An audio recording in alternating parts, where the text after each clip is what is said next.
So ஊருக்குள்ளே வந்து அங்கே ஒரு ரெஸ்டாரண்ட் இருக்குது. ஸோ அதுக்குள்ளே போய் யாராவது மனுஷங்க இருந்தால் அவங்க கிட்ட ஹெல்ப் கேட்கலாம்னு சொல்லி வந்திருக்காரு. ஸோ அங்கே வந்து பார்த்தாலுமே அங்கே இருக்கிற எல்லா மனுஷங்களும் பார்த்தீங்கன்னா கண்ணில் கருவிலியே இல்லாமல் கண்ணு ஃபுல்லாக வெள்ளையாக எல்லாருமே இறந்து போய் கிடக்குறாங்க. ஸோ அதை பார்த்து ஷாக்காகி நின்று இருக்கும்போது சடனாக ஒரு கார் வருது. ஸோ அந்த காரில் இருந்த மனுஷனும் பார்த்தீங்கன்னா உயிரோட தான் இருந்திருப்பார் போல.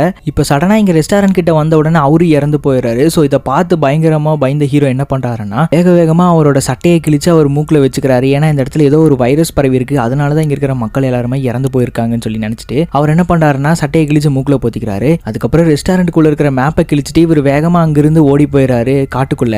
அப்படி போயிட்டு ஒரு இடத்துல இருந்து என்ன பண்ணுறாருன்னா அவரோட லைசன்ஸை எடுத்து அவரோட வீட்டு அட்ரஸ் எங்க இருக்குன்னு சொல்லிட்டு பார்த்து வச்சுக்கிறாரு. இப்போ அவர் மேப்ல அவர் வீடு எங்க இருக்குன்னு பார்த்துட்டு இப்போ அவர் வீட்டுக்கு போயிடுறாரு. அப்படி வீட்டுக்கு போய் பார்த்தா வீட்டோட டோர் லாக் ஆயிருக்கு. ஸோ இவருக்கு ஹீரோக்கு பார்த்தீங்கன்னா அவருக்கு பழசுல எதுவுமே ஞாபகம் வர மாட்டேங்குது. ஸோ அதனால தான் அவரோட சொந்த வீட்டையும் அந்த மேப்ல பார்த்து இங்கே வர வேண்டிய நிலைமையா போயிடுச்சு. ஸோ இப்போ அவரோட வீடு தான் சொல்லிட்டு என்ன பண்றாருன்னா பின்னாடி போயிட்டு பேக் டோர் இருக்கும்ல அந்த டோரோட கண்ணாடியை உடைச்சி இப்போ வீட்டுக்குள்ள லாக் ஓப்பன் பண்ணி உள்ள போயிடுறாரு. ஸோ போனதுக்கப்புறம் ஏதாவது க்ளூ கிடைக்குமா, நம்ம யாருன்னு நமக்கு தெரியுமான்னு சொல்லி செக் பண்றாரு. அப்படி பார்த்தா இவர் மட்டும் தான் இந்த வீட்டில் இருக்காரு. இவருக்கு அம்மா அப்பா தம்பின்னு சொல்லிட்டு சொந்தங்கள் யாருமே இல்லை. இப்போதைக்கு இவர் மட்டும் தான் இந்த வீட்டில் தனியாக வாழ்ந்துட்டு இருக்காரு. ஸோ அதுக்கப்புறம் என்ன பண்றாருன்னா எதுவுமே ஞாபகம் வர மாட்டேங்குதுன்னு சொல்லிட்டு அங்கே ஒரு சின்ன ஒரு பால் மாதிரி இருக்கு, அதை தட்டி விடுறாரு. அப்போ டக்குன்னு கட் பண்ணா இவருக்கு ஏதோ ஃபிளாஷ்பேக்ல ஞாபகம் வர மாதிரி இருக்கு. ஸோ அதுல என்ன பண்றாருன்னா ஒரு போட்ல படுத்துக்கிட்டு ஏதோ நினைச்சு ஃபீல் பண்ணி உட்காந்துருக்காரு. டக்குன்னு இப்போ அந்த ஃபிளாஷ் அவுட் கட் ஆயிருது.